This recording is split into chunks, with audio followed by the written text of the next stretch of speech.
Will the immigration crisis bankrupt U.S. cities? Are cities in the U.S. about to go bankrupt because of the migrant crisis? We look into whether the current wave of migrants could bankrupt big towns like New York, Denver, and Chicago, which are already under a lot of financial stress. Join us as we look into the complicated complexities of this problem and ask the important question: what needs to be done to make sure our cities can handle this pressure? Watch out to find out. As a result of the recent inflow of migrants into major cities across the United States, local governments have been put under a significant amount of financial hardship. As a result of this difficulty, conversations have taken place regarding the viability of existing programs and the requirement for more support from the federal government. Concerns have been raised by Simon Hankinson, a senior research scholar at the Heritage Foundation, a conservative think tank based in Washington, District of Columbia, regarding the electoral sustainability of the approach taken by the Biden administration. According to Hankinson, the uncontrolled and unending influx of migrants into urban regions, which operate within the framework of a welfare state, is not a sustainable practice. New York, Denver, and Chicago are examples of cities that have traditionally been regarded as welfare networks due to the vast social services they provide. However, these cities are finding it increasingly difficult to deal with the enormous demands that are being made on their resources by migrants who are arriving. A number of cities like Chicago and New York have started to implement limits on the transportation of migrants from southern states by bus as the demand for their services continues to grow. As a response to the growing tensions, several limits have been implemented. The specialists, on the other hand, argue that these actions on their own are not adequate to solve the problem completely. Specifically, they bring attention to the urgent need for the federal government to provide more substantial assistance and financial resources in order to ensure that these towns are able to effectively manage the ongoing influx of migrants.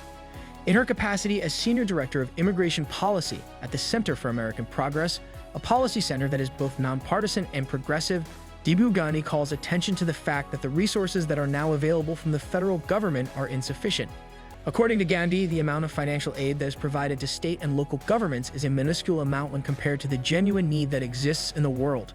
To provide just one example, during the most recent fiscal year, Congress allocated $800 million to a program run by the Federal Emergency Management Agency that was intended to provide assistance to municipalities all across the country in the management of increases in the number of migrants. As a drop in the bucket, and compared to the magnitude of the endeavor, this quantity is regarded to be a relatively insignificant amount. A number of municipalities, including New York, have come to the realization that the assistance offered by the federal government is woefully insufficient. During the fiscal year 2023, New York City received a total of approximately $145 million in funding from the federal government, as stated by the Migration Policy Institute, which is a neutral think tank. In comparison to the total amount that the city spent on migrant services during that time period, this figure was less than 10% of the total expenses. There is a disparity between the sums that were provided by the federal government and the funding that was actually spent by the city, which is an indication of the financial burden that is placed on local governments. The senior fellow at the Migration Policy Institute, Muzaffar Chishti, provides additional elaboration on the difficulties that are involved in addressing the expectations of new migrants. Chishti is a member of the Migration Policy Institute. According to his explanation, the provision of housing and essential services to those who are new to a city, and usually to the country, is a task of a large size. He notes that this is a challenge that is faced by a lot of people. A few examples of these are the requirements for adequate housing, medical treatment, educational opportunities, and other social services. Other examples are the requirements for healthcare. Shishi asserts that the municipal, state, and federal governments were not fully prepared for the volume and complexity of the difficulties that they were confronted with at the time those crises were occurring. When the greater economic situation is taken into consideration, the financial difficulties that cities are contending with become even more challenging. At the present time, metropolitan communities are already facing a variety of financial challenges, including constraints on their budgets and other forms of financial troubles. When cities face these challenges, it becomes far more challenging for them to keep their budgets in balance while also delivering essential services to both their current population and foreign immigrants. When you consider the additional burden of providing accommodation for a large number of migrants, these issues become even more challenging to address. Furthermore, the situation has repercussions for the organizational structure of the political system. Both the pressure that is imposed on municipal resources and the perception of an uncontrolled influx of migrants have the potential to exacerbate political tensions and public dissatisfaction. This unhappiness could be compounded by the strain that is placed on city resources. As a result, this places pressure on political leaders to devise practical solutions to the issue and to address the concerns of the people who voted for them. The result of this is that the political leaders are put under pressure. When it comes to alleviating the financial and social concerns that are brought about by the influx of migrants, a solution that encompasses numerous aspects is essential in order to achieve the desired results.